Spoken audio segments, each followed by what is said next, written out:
Baik, assalamualaikum warahmatullahi wabarakatuh. Nama saya Muhammad Dikri, NPM 1408110181075, akan mempresentasikan hasil riset saya mengenai metode ilmiah dan metode rekayasa. Untuk teorinya, yang pertama, metode ilmiah.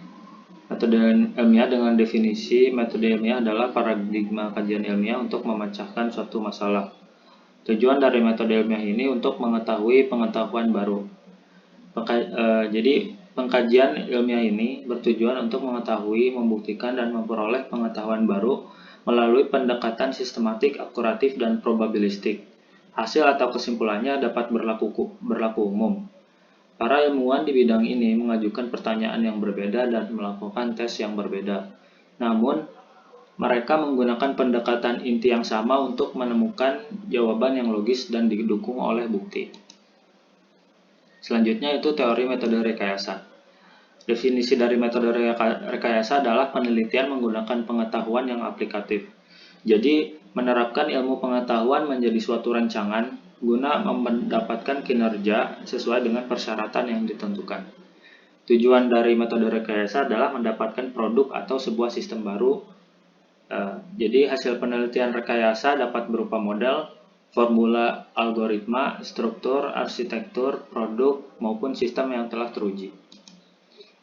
Sejarah mengenai metode ilmiah dan metode rekayasa. Sejarah metode ilmiah pertama kali dicetuskan oleh Plato. Plato mendefinisikan bahwa alam menjadi benda yang terlihat dan dapat dipahami. Namun ada beberapa postulat yang ditemukan oleh teman Plato, yaitu Aristoteles, bahwa riset itu tidak bisa diabaikan saat mengamati benda tersebut. Jadi Aristoteles mendefinisikan alam sebagai prinsip dasar dari segala riset berdasarkan kejadian sesungguhnya. Jadi Aristoteles merujuk kepada kejadian sesungguhnya dengan melakukan riset. Lalu teori ini dikembangkan lagi oleh Galileo Galilei yang mendefinisikan bahwa alam harus diteliti karena ada ilmu yang oleh Tuhan tidak sediakan.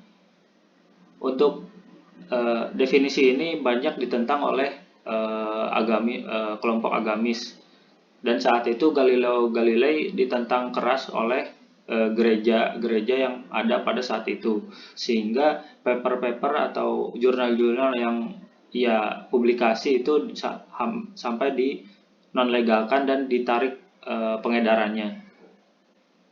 Namun Galileo Galilei tidak putus asa dan memberikan beberapa ajakan kepada para saintis untuk melakukan riset secara bebas dan tidak terikat. Lalu dari teori Galileo Galilei diperbaiki oleh Francis Bacon yang mendefinisikan bahwa pendekatan ilmiah itu harus praktikal, instrumental, dan didukung oleh negara. Sehingga peneliti-peneliti harus difasilitasi oleh negara untuk melakukan praktis dan instrumental yang disediakan oleh negara. Kalau Galileo Galilei melakukan secara bebas, Francis Bacon itu mendefinisikan agar riset ini didukung oleh negara.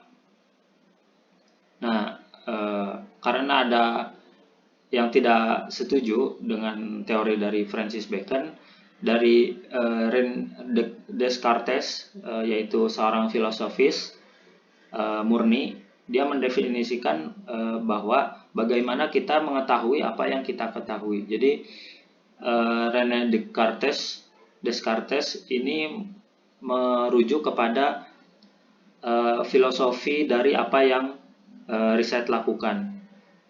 Jadi sesungguhnya riset ini mencari tahu apa yang kita ketahui dan memahami hal tersebut kenapa bisa terjadi.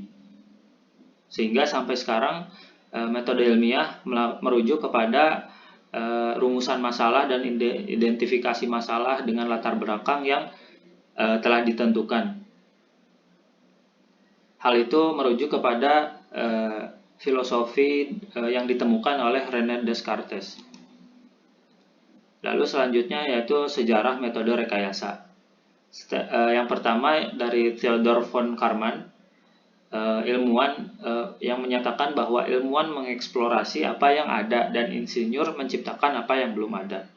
Jadi perbedaan dari ilmu metode ilmiah dan metode rekayasa, bahwa metode ilmiah itu mengeksplorasi ilmu kejadian-kejadian yang ada menjadi sebuah ilmu yang dapat dipakai dan diimplementasikan untuk kejadian yang berbeda.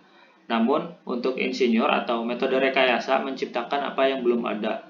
Contohnya metode arsitektur dan sistem yang memang dalam dunia nyata tidak ada dan kita membuatnya. Lalu ada revisi dari teori sebelumnya yang dilakukan oleh Shigley dan Mitchell pada 1983 yang memecahkan masalah umum dengan percobaan dan membangun struktur dengan proses desain. Jadi metode rekayasa adalah memecahkan permasalahan umum dengan percobaan dan membangun struktur, sehingga masalah yang ada pada kejadian nyata itu bisa diselesaikan dengan proses desain dan struktur yang dibuat. Lalu teori tersebut diperbaiki oleh Petrosky pada 1994 yang menyatakan bahwa mencoba secara acak dan membuang hasilnya. Jadi metode rekayasa adalah mencoba secara acak dan hasilnya hasil yang kurang tepat itu dibuang dan hasil yang akurat itu diambil. Lalu pada teori sebelumnya diperbaiki oleh Hubka dan Eder pada tahun 1996 yang menyatakan bahwa rekayasa adalah ilmu desain dan rekayasa sangat berbeda dengan ilmu sosial, sehingga metode rekayasa tidak dapat disamakan dengan metode untuk mendapatkan ilmu sosial. Metode rekayasa mengedepankan ilmu desain dan merancang struktur dan sistem yang dibuat. Lalu teori ini diperbaiki lagi oleh Cohen pada 2003 yang mendefinisikan praktik rekayasa terbaik ada pada saat desain dibuat. Jadi metode rekayasa sangat berpusat dengan pada proses desain. Semakin desainnya baik, maka hasil dari metode rekayasa tersebut juga baik. Sehingga metode rekayasa yang dipakai saat ini adalah metode rekayasa dengan desain dan rancang sistem yang harus didefinisikan secara detail agar produk rekayasa menjadi baik. Yang ketiga adalah ilustrasi. Yang pertama, ilustrasi antara hubungan antara metode penelitian rekayasa dan metode penelitian non-rekayasa pada teknik informatika khususnya. Jadi untuk metode penelitian rekayasa itu mencangkup bahasa pemrograman, arsitektur, database dan retrieval information system, grafik, human computer interaction, organizational informatics, bioinformatics, artificial intelligence and robotics, ilmu komputasi, software engineering, sistem operasi dan jaringan, dan algoritma struktur data. Kenapa ini menjadi rekayasa? Karena semua bidang ilmu ini mengedepankan struktur dan rancangan arsitektur yang dibuat. Dan metode rekayasa non-penelitian yaitu metode penelitian eksperimen, metode penelitian kausal komparatif, metode penelitian asosiatif dan korasional atau korasional, metode penelitian deskriptif, metode penelitian historis, metode penelitian studi kasus, metode evaluasi kebutuhan, metode evaluasi hasil, dan metode evaluasi program atau kebijakan. Kenapa semua metode menjadi non-rekayasa? Karena metode ini bersifat teoritis dan bersifat step iteratif, sehingga harus diuji keefektifan dari teori dan iteratif itu dengan percobaan-percobaan yang dilakukan pada metode penelitian rekayasa. sehingga metode-metode tersebut bisa menjadi akurat dan menjadi teori yang berupa hasil dari penelitian non-rekayasa atau penelitian ilmiah. Berikut ilustrasi dari langkah-langkah metode ilmiah dan metode rekayasa. Di sebelah kiri yaitu ilustrasi metode ilmiah. Yang pertama, observasi untuk melihat kejadian sesungguhnya, apakah apa yang terjadi pada kehidupan sesungguhnya. Contohnya mungkin Newton melihat apel jatuh dari pohon, itu observasinya. Dan questionnya yaitu dibuat pertanyaan atau rumusan masalah dari kejadian tersebut. Kenapa apel itu bisa jatuh? Lalu dibuat hipotesis mengenai apel bisa jatuh dari pohon. Apa yang terjadi dengan apel tersebut? Lalu dibuat prediksi dari kejadian tersebut dengan teori-teori yang ada. Lalu dilakukan testing dan uji coba apakah kejadian tersebut dan hasil prediksi itu sama dengan kejadian-kejadian yang lainnya.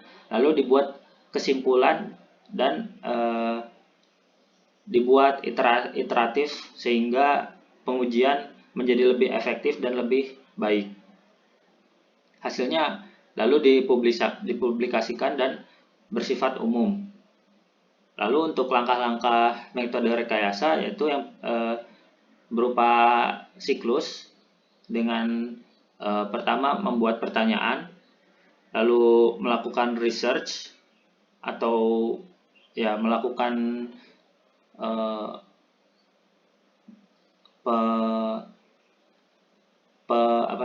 penelitian mengenai masalah, lalu membayangkan atau imagine solusi yang mungkin dilakukan, yaitu lalu melakukan perencanaan dengan memilih langkah yang baik, lalu membuat sebuah prototipe dari rencana atau desain, lalu testing dari hasil yang dibuat, lalu diperbaiki atau diimprove dengan mendesain kembali dan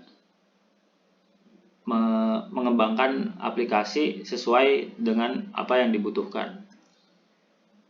Lalu selanjutnya itu contoh metode ilmiah dengan judul jurnalnya itu Face Mask Detection using Convolutional Neural Network atau CNN untuk mereduksi penyebaran COVID. Tujuannya yaitu menguji dan menganalisa sebuah metode untuk pembuatan model. Kenapa ini menjadi metode ilmiah? Karena pada paper ini yaitu menguji dan menganalisa sebuah metode. Metode adalah sebuah teori dan iteratif. Sehingga pada paper ini hanya menguji dan menganalisa. Sehingga metode jurnal ini termasuk metode ilmiah. Lalu selanjutnya itu metode rekayasa dengan judul Implementasi Metode Rekayasa Sistem Jaringan Komputer untuk Pengembangan Jaringan Komputer. Tujuannya yaitu pengembangan jaringan komputer dan internet dengan sistem jaringan komputer atau RSJK. Kenapa ini menjadi metode rekayasa? Karena pengembangan jaringan komputer dan internet ini hasilnya berupa produk dan sistem yang dapat dipakai untuk kegunaan yang dibutuhkan. Misalkan di universitas atau di sekolah-sekolah atau di perusahaan-perusahaan yang menggunakan sistem jaringan komputer. Berikut adalah referensi-referensi yang saya gunakan. Sekian dari saya, terima kasih. Assalamualaikum warahmatullahi wabarakatuh.